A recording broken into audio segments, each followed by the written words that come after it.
गोदाम बांधकाम योजना 12.5 लाख रुपयांचे अनुदान। गोदाम बांधकाम योजना काय आहे याची माहिती। शेतकऱ्यांनी केलेला माल ठेवण्यासाठी पुरेशी जागा नसते, त्यामुळे शेतकऱ्यांच्या मालाला वाळवी लागते। त्याचबरोबर पावसात तो शेतमाल भिजवून खराब होतो।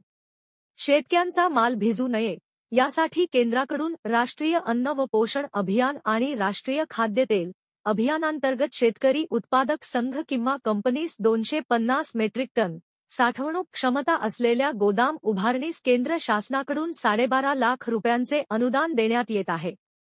कोणती कागदपत्रे लागणार?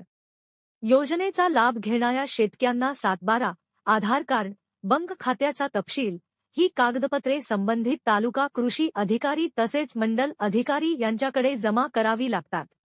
असा करावा अर्ज। ही प्रक्रिया बैक कर्जाशी निगडीत असल्यामुळे अर्जदारांनी प्रस्ताव करताना केंद्र शासनाच्या ग्रामीण भंडारण योजना नाबार्डच्या मार्गदर्शक सूचनांनुसार बँकेकडे प्रस्ताव सादर करणे आवश्यक आहे।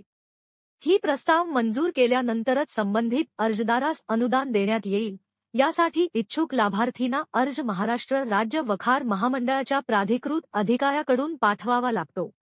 सार्वजनिक बांधकाम विभागाच्या मान्यताप्राप्त डिझाईन्स वहीत खर्चाच्या अंदाजपत्रकासह गोदाम बांधकाम व बीजप्रक्रिया प्रकल्पासाठी शेतकरी उत्पादक संघ व शेतकरी उत्पादक कंपनी यांनी तालुका कृषी अधिकारी कार्यालयास प्रस्ताव सादर करणे आवश्यक आहे।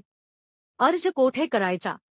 राष्ट्रीय अन्न व पोषण अभियान आणि राष्ट्रीय खाद्यतेल अभियानांतर्गत शेतकरी कंपनीस व शेतकरी उत्पादक संघात गोदाम घ्यायचे असेल तर शेतकऱ्यांना तालुक्याच्या ठिकाणी असलेल्या तालुका कृषी अधिकारी यांच्याकडे अर्ज सादर करावा लागतो।